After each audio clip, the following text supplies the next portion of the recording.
Welcome to day 3 of the Home Seller Bootcamp. This mini series has been a lot of fun, but it's a little bit of a challenge to do it virtually. I will be honest. We usually, like I had mentioned in day 1, I usually do these in a one-night series with a home inspector and a lender, and we cover lots of stuff. And sometimes there's an attorney there and an insurance agent. So I've gotten a lot of questions from night 1 and night 2. So I thought instead of just jumping into the content, I'm going to combine 3 and 4. And tonight I'm just going to go over a little bit of review. So some people had messaged me and asked questions about, in night 1, I had mentioned doing a pre-listing home inspection.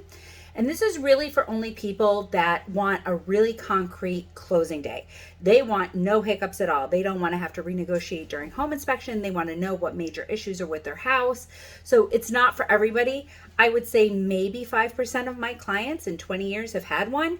But things that you can look for in your home before you put your house on the market are, and this is generalized. When I come in for my home consultation with you, I'll be able to be a little bit more specific. But things that you can do that appraisers are going to flag and that home inspectors are going to flag are hand railings, definitely a major one. Light switches and sockets, make sure that those are fully covered.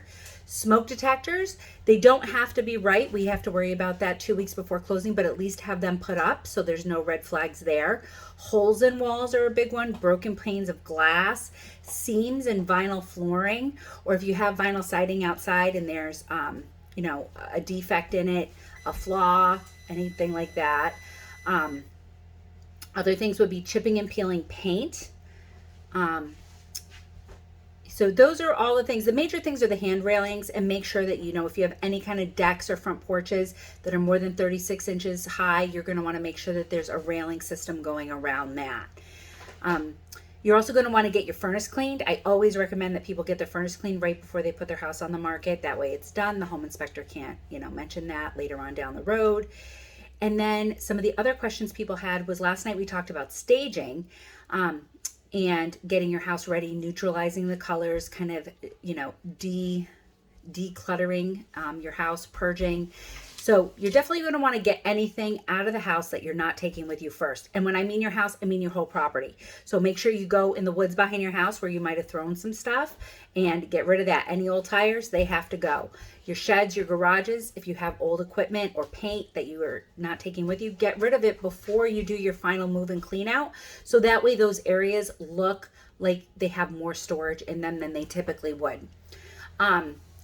Other ideas there, minimize the amount of stuff in those areas. If you have old kids' bikes, get rid of them before the house even goes on the market.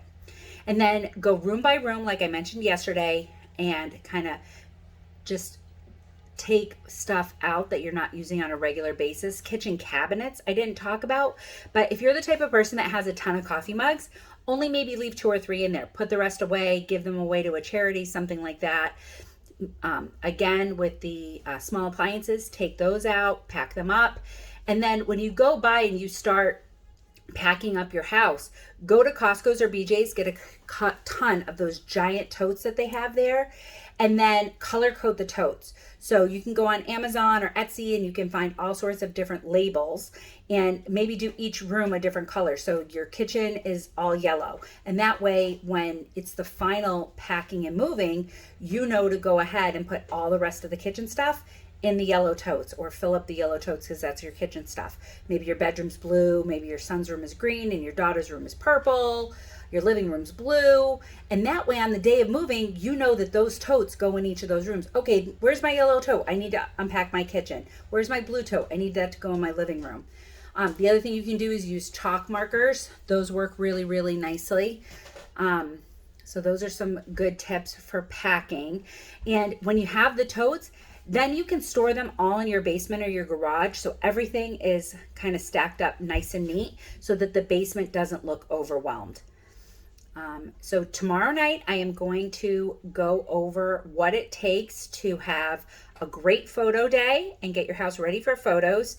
And we're going to also talk about how to set the stage for a great first day of showings or first week of showings, depending on what your marketplace is like. So, but keynotes to take away from tonight are Hand railings, definitely a big one. Touching up any paint, making sure that your walls look fresh. If you've taken down a bunch of photos, just kind of putty those spots and paint up those rooms. Packing neatly throughout your house. You know, anything, I told you yesterday, anything seasonal, get it out of your closet. Shoes, you know, really go through all of your spaces and try to maximize the amount of storage that you have by putting everything that you're taking with you but you don't need right away down in your basement or in your garage. And then the other stuff, just get rid of it before the house goes on the market. You're going to thank me later for it, trust me, because those 30 to 45 days once you're in a contract go by very, very quickly. On an individual basis, I'm more than happy to come walk through your house, spend some time with you, tell you anything I see that would flag an appraisal or that I'd be concerned a home inspector might call out. You might want to get together any of your utility bills, but we'll talk all more about that tomorrow. So anyway, I just wanted to kind of wrap up those questions that people had and let you know that modules 4 and 5 should be pretty informative. So stick with me the rest of the week. Have a great night.